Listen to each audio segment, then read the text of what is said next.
tarde ou boa noite, conforme a sessão da manhã, a sessão da tarde ou sessão coruchão, para poder chegar, adentrar aí a sua casa, o seu lar, a sua família. Bem-vindos à minha casa, bem-vindos, bem-vindas. Vamos que vamos entreter, nobres senhores. Direito à informação, mantenha-se atualizadíssimo e informadíssimo acerca de questões, de novidades, de assuntos, de inovações, trazido aí através de comentários e decisões do Supremo Tribunal Federal. Vamos comentar a Constituição Federal, falada, compartilhada. Chama aí pela mamãe. Mamãe constitucional. Exatamente, nobres senhores. Levanta da poltrona, folgado. Se inscreva no canal, fortalecendo, edificando a casa. Vamos fazer amigo? Vamos somar, multiplicar e acrescentar. Vamos construir aí a nossa casinha? Vamos que vamos, nobres senhores, não esquece não. Vamos ao direito à informação.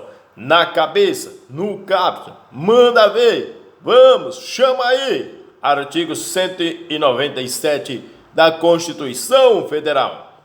Ouça agora esta canção de ninar. São de relevâncias públicas as ações e serviços de natureza, cabendo ao que ao poder público dispor nos termos da lei sobre sua regulamentação, fiscalização e controle, devendo sua execução ser feita diretamente ou através de terceiros, e também por pessoa física ou jurídica de direito privado. Entretanto, senhores, de antemão, o custeio pelo Estado de serviços hospitalares prestado por instituições privadas em benefício de paciente do SUS, atendimento pelo SAMU nos casos de urgências e de inexistência de leitos na rede pública, o dever estatal de assistência à saúde e de proteção ao que a vida resultante de norma constitucional. Essa obrigação jurídica constitucional que se impõe aos Estados, a configuração no caso de típica hipótese de omissão inconstitucional imputável ao Estado, o desrespeito no caso de típica hipótese de omissão inconstitucional imputável ao Estado, desrespeito à Constituição provocado que por inércia estatal. Esse comportamento inviável, inevitável, em que é imputável ao Estado, entretanto, que transgride a autoridade da lei fundamental da República, o papel do Poder Judiciário na implementação de políticas públicas instituídas pela instituição. Doravante, digamos que a saúde ela é um direito fundamental de todos e dever do Estado, dever que é cumprido por meio de ações e serviços que, em face de sua prestação pelo Estado, mesmo se define como natureza pública. A prestação de ações e serviços de saúde por sociedades de economia mista corresponde à própria atuação do Estado, desde que a empresa estatal não tenha por finalidade a obtenção de lucro. Cumpre assinar aqui abaixo que a essencialidade do direito à saúde fez com que o legislador constituinte qualificasse como prestações de relevância pública as ações e serviços de saúde, em ordem a legitimar o que? A atuação do Ministério Público e do Poder Judiciário naquela hipótese em que os órgãos estatais anormalmente deixaram de respeitar o mandamento constitucional, frustrando-lhe arbitrariamente a eficácia jurídica social por intolerável omissão, seja por qualquer outra inaceitável modalidade de comportamento governamental desviante. Doravante, Senhores, é bastante pertinente no inciso 1, acerca da descentralização com direção única em cada esfera de governo. A diferença de classe sem ônus para o SUS. A resolução 283 do extinto INAMPES, no artigo 196 da Constituição, a competência da Justiça Estadual, porque a direção do SUS, sendo única e descentralizada em cada esfera de governo, cabe no âmbito dos estados as respectivas secretarias de saúde ou órgão equivalente. Inciso 2. Atendimento integral com prioridade para as atividades preventivas, sem prejuízo dos serviços assistenciais. Podemos concluir que, em geral, deve ser privilegiado o tratamento fornecido pelo SUS em detrimento de opção diversa escolhida pelo paciente, sempre que não for comprovada a ineficácia ou a impropriedade da política de saúde existente. Essa conclusão não afasta, contudo, a possibilidade de o Poder Judiciário ou de a própria administração decidir que medida diferente da custeada pelo SUS deve ser fornecida a determinada pessoa que, por razões específicas do seu organismo, comprove que o tratamento fornecido não é eficaz. No caso, inclusive como resultado pelo ministro da Saúde, na audiência pública, há uma extrema necessidade de reconhecimento para julgar em favor dessa pessoa. Entretanto, senhores, no inciso 3º, a participação de quem? Da comunidade. O parágrafo único. O único sistema de saúde será financiado nos termos do artigo 195, com recursos do orçamento da Seguridade Social, que é da União, dos Estados, do Distrito Federal e dos municípios, além de outras fontes. O Estado deve criar meios para prover serviços médicos, hospitalares e fornecimento de medicamentos, além da implementação de políticas públicas preventivas, mercê de os entes federativos garantirem recursos em seus orçamentos para a implementação delas. Após refletir sobre as informações colhidas na audiência pública, saúde e sobre a jurisprudência recente desse tribunal, é possível afirmar que, em matéria de saúde pública, a responsabilidade dos entes da federação deve ser efetiva e solidária. Entretanto, senhores, de antemão, o inciso 3º, no caso dos municípios do Distrito Federal, o produto da arrecadação dos impostos, que se refere ao artigo 156 dos recursos que trata os artigos 158 e 159, inciso 1, a linha B e parágrafo 3º. Entretanto, senhores, o SUS reserva o que a lei complementar da União do estabelecimento de critério de rateio dos recursos e disparidades regionais. Consequentemente, a plausibilidade e arguição da invalidez da lei estadual que prescreve o repasse mensal aos municípios dos recursos mínimos próprios que o Estado deve aplicar em ações e serviços de saúde, risco de grave comprometimento dos serviços estaduais de saúde. Entretanto, temos outros incisos abaixo. Vamos para o artigo a seguir. Entretanto, senhores, no comentário, a Constituição Federal assegura que a saúde é o direito de todos e dever do Estado.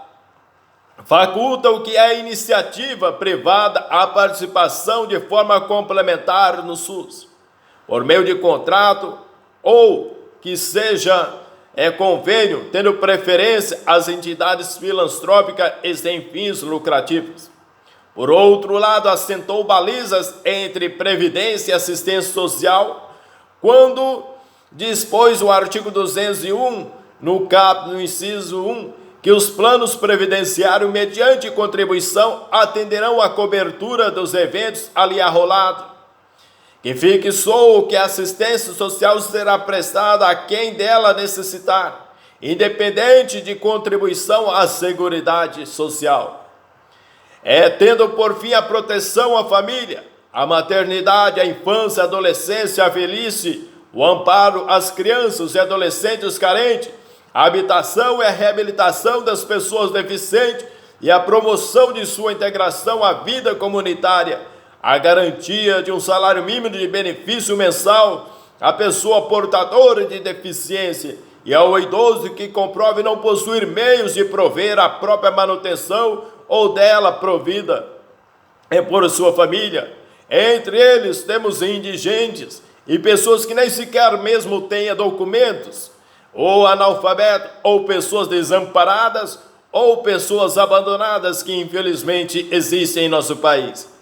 Inferindo-se desse conjunto normativo que a assistência social está dirigida a toda a coletividade, não se restringindo aos que não podem contribuir, ver-se, pois, que a assistência à saúde não é um ônus da sociedade, isoladamente, e sim dever do Estado. A iniciativa privada não pode ser compelida a assistir à saúde ou a complementar a providência social sem a devida contraprestação. Por isso, se as entidades privadas se dispuserem a conferir os seus filiados benefícios previdenciários complementares e os contratados assumirão a obrigação de pagar por isso, o exercício dessa faculdade não lhe assegura o direito à imunidade tributária constitucional outorgada pelo legislador. Apenas as entidades que prestam assistência social, independente de contribuição à Seguridade Social, com um estímulo ao altruísmo e os seus instituidores. Entretanto, Senhor, a mulher, portanto, deve ser tratada como um fim em si mesmo, a não sob uma perspectiva utilitarista, como instrumento para gerações de órgão e posterior doação, ainda que os órgãos de anencefálicos fosse necessário para salvar vidas alheias. Essa premissa que não se confirma como se verá, não se poderia compeli-la com fundamento na solidariedade, a levar adiante o que a gestação, impondo-lhe sofrimento de toda ordem. Caso contrário, ela estaria sendo vista como simples objeto em violação à condição humana. A solidariedade não pode assim ser utilizada para fundamentar a manutenção compulsória da gravidez de feto anencefálico, seja porque violaria o princípio da dignidade da pessoa humana, seja porque os órgãos dos anencefálicos não são passíveis de doação. Entretanto, o parágrafo 4º do artigo 199, versante sobre pesquisar com substâncias humanas para fins terapêuticos, faz parte aqui de uma seção normativa dedicada à saúde. Entretanto, o direito à saúde é positivo como um dos primeiros dos direitos sociais de natureza fundamental e também como o primeiro dos direitos constituídos da Seguridade Social, a cabeça aí, mãe, o artigo 194. Entretanto, Senhor, relacionado aí a Lei 7.737 de 2004 do Estado do Espírito Santo, que garantia de meia entrada aos doadores regulares de sangue, acesso a locais públicos de cultura, esporte e lazer. A Constituição do Brasil, em seus artigos 199 veda todo tipo de comercialização de sangue. Doravante, Senhor, na seção 3 da Previdência Social, o artigo 191, a Previdência Social será organizada sob a forma de regime geral, de caráter contributivo e de filiação obrigatória, observado aqui os critérios que preservem o equilíbrio financeiro e atuarial, e atenderá ao que nos termos da lei. De antemão, doravante, nobres senhores, a instituição de condições para regular o exercício do direito de ação é compatível com o artigo 5º, inciso 35 da Constituição, para se caracterizar o que era a presença de interesse em agir. É preciso haver o que era necessidade de ir a juízo, A concessão de benefícios previdenciários depende de requerimento do interessado, não se caracterizando ameaça ou lesão a direito antes de sua apreciação e indeferimento pelo INSS, o seu excedido o prazo legal para sua análise. É bem de ver que, no entanto, que a exigência de prévio requerimento não se confunde com o exaurimento das vias administrativas. A exigência de prévio requerimento administrativo não deve prevalecer quanto o entendimento da administração for notória e reiterado contrário ao postulado do segurado. Na hipótese de pretensão de revisão, restabelecimento ou manutenção de benefício anteriormente concedido, que o INSS tem o dever legal de conceder a prestação mais vantajosa. Entretanto, comprovado que a postulação administrativa, o INSS será intimado a se manifestar acerca do pedido em até 90 dias, prazo dentro do qual a autarquia deverá colher todas as provas eventualmente necessárias e proferir decisão, se o pedido for acolhido administrativamente ou não, por ter o seu mérito analisado devido às razões imputáveis ao próprio requerente. Extingue-se a ação, do contrário estará caracterizado o interesse em agir e o feito deverá prosseguir em todos os casos acima. Tanto a análise administrativa quanto a judicial deverão levar em conta o que é a data do início da ação. O direito à previdência social constitui direito fundamental. Uma vez implementados os pressupostos de sua aquisição, não deve ser afetado pelo decurso do tempo, como consequência inexistência esse prazo decadencial para a concessão inicial do benefício previdenciário.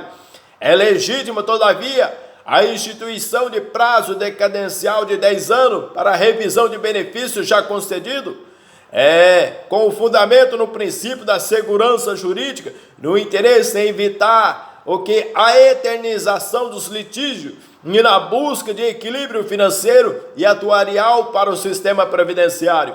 O prazo decadencial de 10 anos instituído pela medida provisória 1524 de 97 tem como termo inicial por força de disposição nela expressamente prevista. Tal regra incide, inclusive, sobre benefícios concedidos anteriormente, sem que isso importe em retroatividade vedada pela Constituição.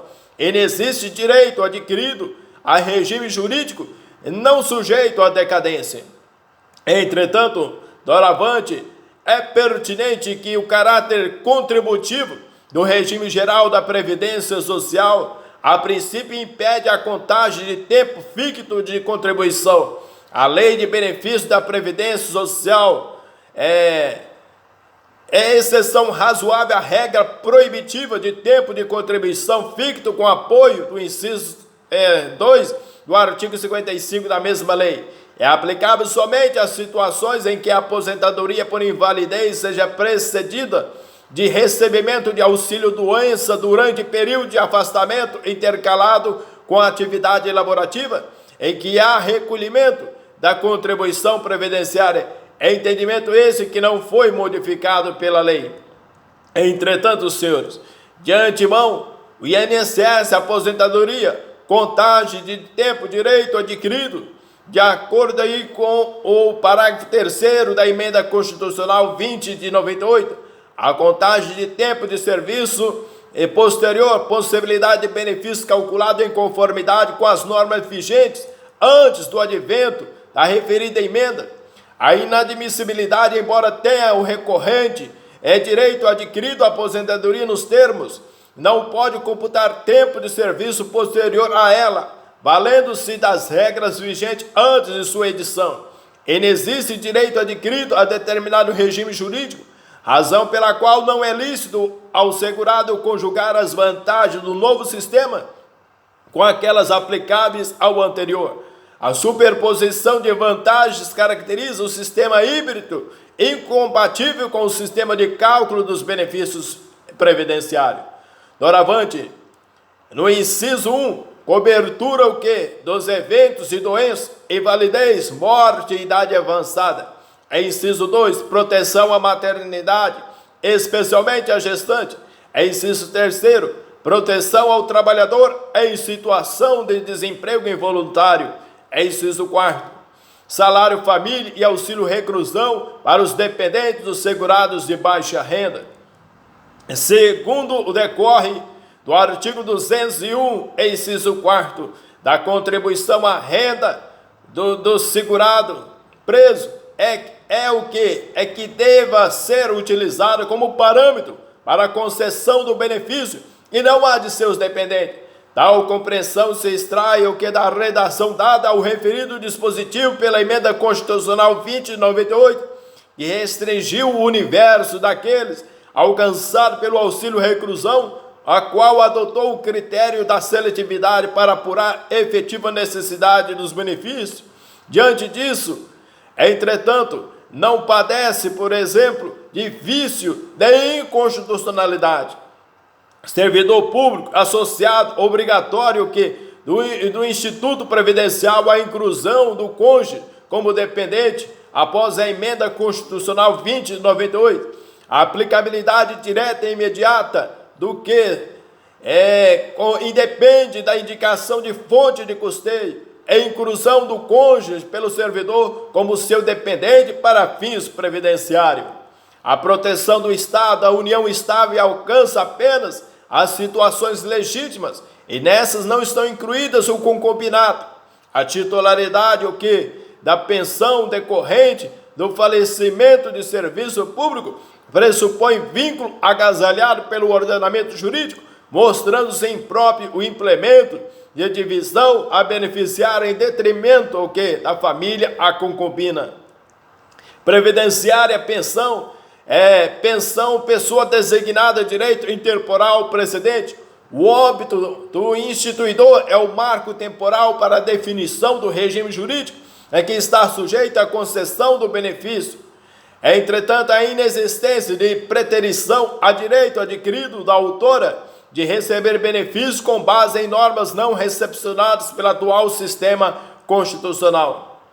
Benefício previdenciário constitucional de eficácia condicionada, morte, regulamentação posterior, essa irrelevância, a circunstância de a morte do segurado haver ocorrido em data anterior à regulamentação do preceito constitucional, não afasta o direito à pensão, devendo ser observado que os parâmetros que passam a viger. Entretanto, nesse viés, percebemos que uma análise de acordo com o parágrafo 1º, é vedado que a adoção de requisitos e critérios diferenciados para a concessão de aposentadoria aos beneficiários de regime geral de previdência social, ressalvados os cargos de atividades exercidas sob condições especiais que prejudiquem a saúde ou a integridade física, e quando se tratar de segurados portadores de deficiência, nos termos definidos em lei complementar. A aposentadoria especial, de acordo com o artigo 201, parágrafo 1º da Constituição, esses requisitos de caracterização, tempo de serviço prestado sob condições nocivas, fornecimento de equipamento de proteção individual, EPI, a interpretação do Instituto de Aposentadoria Especial mais consentânea com o texto constitucional é aquela que conduz a uma proteção efetiva do trabalhador, considerando que o benefício da aposentadoria especial é excepcional, destinado que o segurado que efetivamente exerceu suas atividades laborativas em condições especiais que prejudiquem a saúde ou a integridade física. Consequentariamente, a primeira tese objetiva que se afirma é o direito à aposentadoria especial.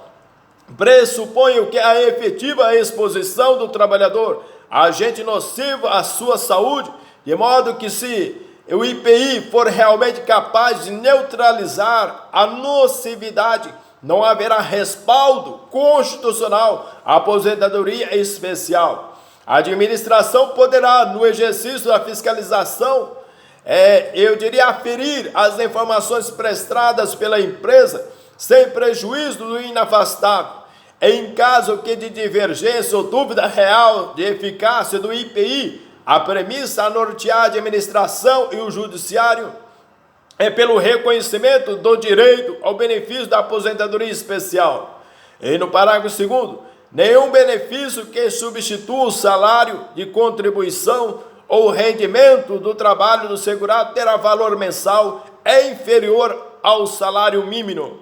O previdenciário, essa revisão de benefício de auto-aplicabilidade, de acordo com o artigo 201, parágrafo 2º da nossa mãe constitucional. Entretanto, senhor, neste viés, longe fica de transgredir a Carta da República mediante o pronunciamento judicial que implique a satisfação dos proventos considerado o valor representado pelo salário mínimo.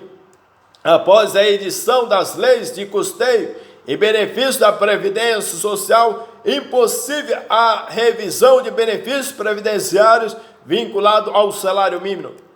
E no parágrafo 3º, todos os salários de contribuição considerados para o cálculo de benefício será devidamente atualizado na forma da lei. Parágrafo 4º. É assegurado que o reajustamento dos benefícios para preservar-lhes em caráter permanente o valor real conforme critérios definidos em lei. É legítimo que a incidência da contribuição previdenciária sobre o 13º salário, súmula 688. Esse tribunal fixou o entendimento no sentido que o disposto no artigo 201, parágrafo 4º da Constituição do Brasil, assegura que a revisão dos benefícios previdenciários conforme critérios definidos em lei, ou seja, compete ao legislador ordinário definir as diretrizes para a conservação do valor real do benefício. Doravante, esse reajuste de benefício de prestação continuada, esses índices aplicados para atualização do salário de benefício, princípios doravantes aplicados. Entretanto, na espécie, o benefício de pensão por morte configura-se como direito previdenciário de perfil institucional, cuja garantia corresponde à manutenção do valor real do benefício, conforme os critérios definidos em lei. Com essa contribuição previdenciária, aposentadoria que retorna à atividade, aplicação à espécie da decisão plenária, o que a contribuição previdenciária do aposentado que retorna à atividade está amparada no princípio da universalidade do custeio de previdência social. Remete à lei os casos em que a contribuição repercute nos benefícios. A presunção de constitucionalidade da legislação infraconstitucional realizadora, o que é do reajuste previsto, somente pode ser elidida mediante demonstração da impropriedade do percentual adotado para o reajuste. Os percentuais adotados excederam aos índices do INPC ou desses fixados abaixo, nem num dos exercícios em percentual expressivo. A explicação que se tenha que esse índice mais adequado para o reajuste dos benefícios, já que serve para preços no atacado, porque retrata basicamente a variação dos preços do setor empresarial brasileiro. Entretanto, senhor, já também no parágrafo 5º, é vedada a filiação ao regime geral de previdência social na qualidade de segurado facultativo de pessoas participantes do regime próprio de previdência. No parágrafo 6º, a gratificação natalina dos aposentados e pensionistas terá por base os valores do proventos do mês de dezembro de cada ano. A contribuição para a Seguridade Social, incidência sobre a gratificação natalina, 13º salário paga aos empregados, essa exigibilidade da contribuição.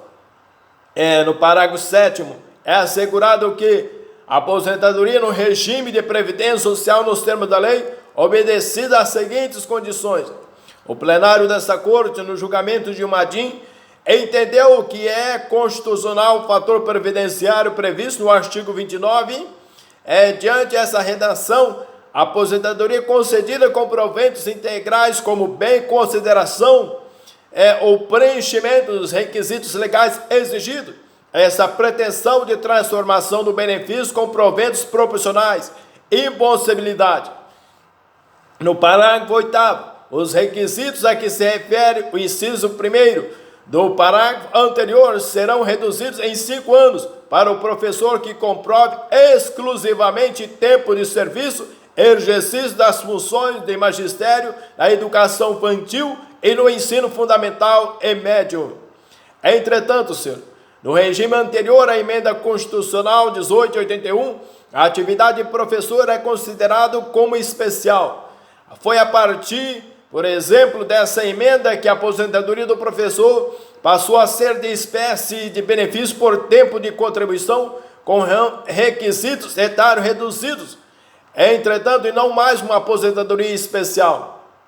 E estaremos discorrendo o próximo parágrafo 9º da Constituição Federal até finalizarmos. Estamos quase lá para finalizarmos a Constituição Federal. Receba o meu carinho, a minha visita, o meu abraço.